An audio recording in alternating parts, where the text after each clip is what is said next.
Hello everyone and Namaste.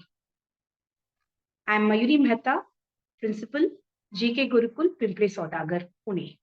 I have been in this field of education around 30 to 35 years, and this many years have given me a lot of experience and have learned a lot through my journey. I have climbed ladder of hierarchy, I will say, to reach this position, and I'm glad that the Almighty has given me this chance to serve the country, because in this position I think principals are influencing a lot of people, the children also, the parents also, as well as the teachers also.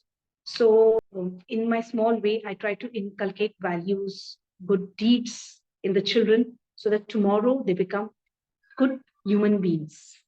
I joined GK Gurukul in 2019. So in 2017, the school started with a handful of students, less than 700 students. And I'm very proud to say that in the matter of 4 years, from there, from less than 700, we are 2,000 plus students in the school right now. The school, GK Gurukul, was started by the GK Educational Trust. The objective: give holistic development to the children and serve the society. Serving the society is one of the primary objective of this trust, and I have already taken it upon myself and continued their objective, and we are going in that direction only. The school is headed by a chairperson, Mr. Vinod Chandwani, who's a developer himself.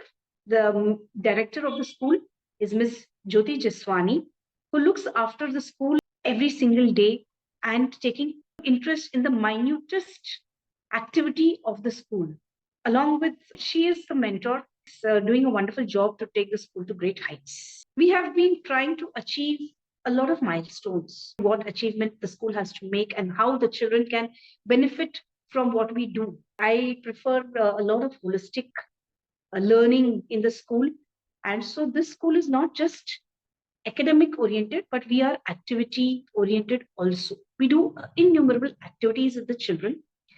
And the latest activity was an annual concert. Of course, nothing great in an annual concert. Every school does that annual concert.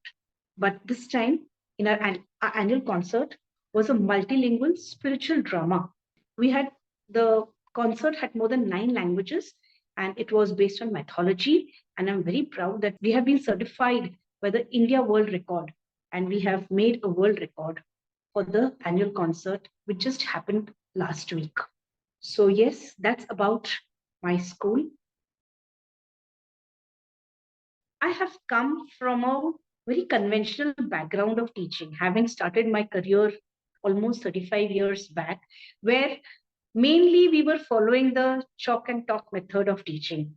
It was more of, one way teaching. Some part was even rote learning. But with the advent of new pedagogies and, of course, the technology coming into education, we have adapted. I have adapted, I have made my staff adapt, and I think we all have adapted very well to the new technology. Why? Why do we need this change? Why do we need this adaptation? The pandemic has taught us, has proved that technology is so much a part of education. The moment the schools were closed, there was a lockdown. We shifted, converted our ways of teaching from offline to online. Of course, teachers had to be trained, and we had to do a lot of research work. Teachers had to bring in a lot of online material, which was done. And so here, there, it was technology coming into education. So yes, we cannot separate out education and technology anymore. And we are here to stay. Technology is here to stay, and we are here to adapt to whatever new changes come in. I remember, when I used to teach your internal functions of the body, all I had to do was just describe it to the students, and the students had to do the imagination themselves. So the learning would be as per each child's capability of imagination and creativity. But now we have 3D videos, and here the children will, exactly know what's happening, where it's happening inside a body, and which part. Technology has done that. Technology has made the teaching, of course, easier. At the same time, learning much, much better than we do. So now the children don't have to just rote, they can understand, and then they can write down the answers, they can explain themselves, because the understanding is much better with technology. Other thing which technology has given us that, or even as a teacher, if we wanted to have some reference books, we had to go to the library, open innumerable books, research through the various books, and then find out where our reference material or what can be advised to the children to read. Now it is no more. The teacher as well as the student, at the click of a button, they get all the reference material required for them. A lot of research can be done just using technology. So here it is, technology is really absolutely necessary in education. There are so many other ways of learning, gamifications, learning mathematics. It's through games. It is fun, and the children learn so much. So here, I feel that we'll have to keep on adapting ourselves because technology is changing on a daily basis. Every day, at new things coming in, and we are adapting. And if we don't adapt, we will not be able to grow. So for the growth of the students, for the growth of ourselves, learn technology and adapt. The National Education Policy 2020 brought in by the Government of India is a very promising document. We may become a global superpower if we are going to implement it properly to the fullest. And of course, we have the full aim and objective. If we have brought out a document, we're going to do it. It has given us a lot of guidelines. Of course, they have to release the NCF before we start implementing the NEP completely. But on a small level, I think the schools and the colleges and the education system has started implementing NEP in small ways. I would like to say that it has the very good thing about it is it has included the foundational level, that is the preschool students, and now we will be having a structured curriculum for the preschool also. Up till now, what I think was the preschools were, there are so many preschools and each preschool was given the liberty to frame their own curriculum. But of course, now like a school has got from class 1, even preschools will be there. So that is going to be very good. And in the foundational level, they are suggesting a lot of playway methods, and they're not emphasizing on writing and these skills. But of course, a lot of gross motor and fine motor skills are going to be touched upon in the foundational stage.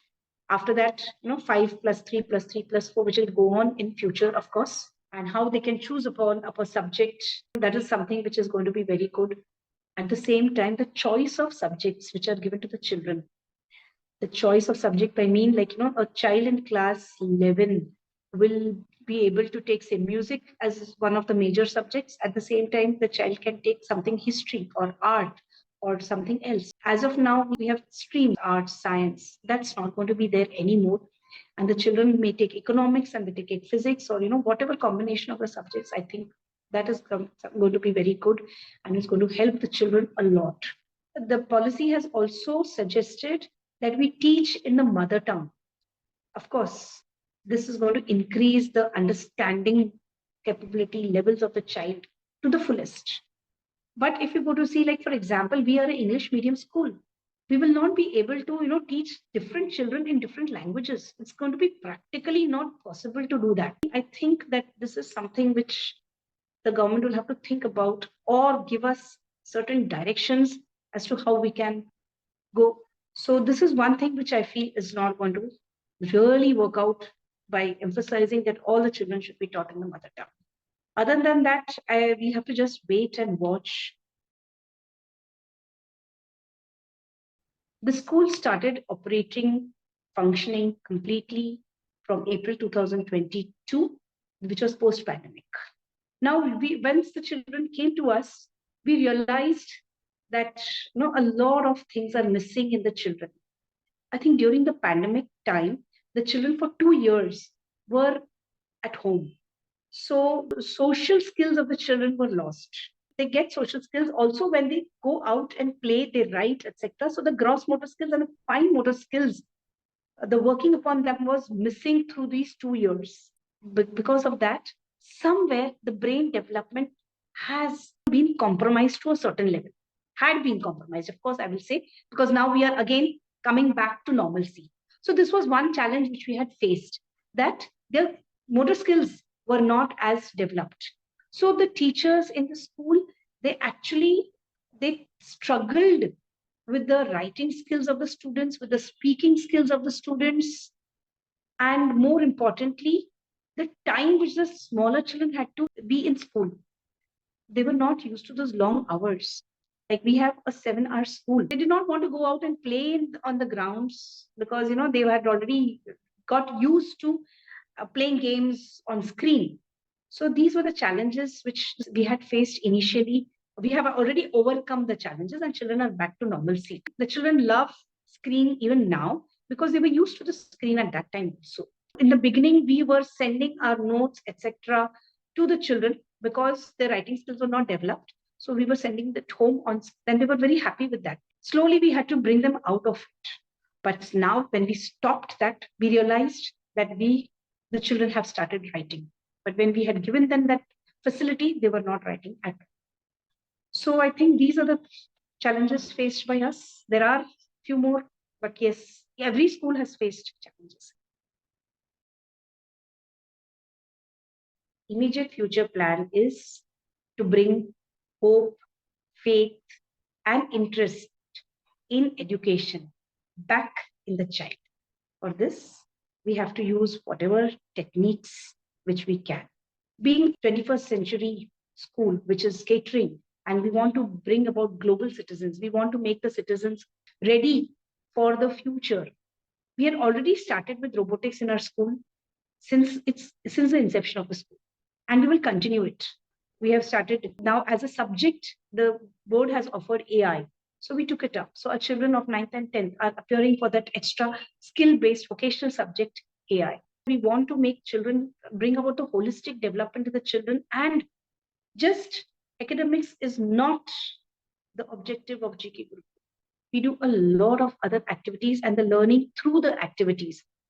Project based, when we say project based, the children actually make the projects in the school. We do not give it for homework, or we do not want the parents to make the projects for them and then they come and show it to us. That we do not do. We give them sufficient time in the school, and then we'll continue to do that. A lot of interest in music, in dance. I already have one band at the school, but the future plan is I should have at least 5 bands at the school. By school, there will be dancers, there'll be photographers. I do not want the children to go in for conventional courses only. We want the children, to look beyond and actually imbibe those professions, try to make themselves something different, by which they will stand out in the society. Somebody, if asks them, they will just say, "Oh, I am a GK Gurukulite."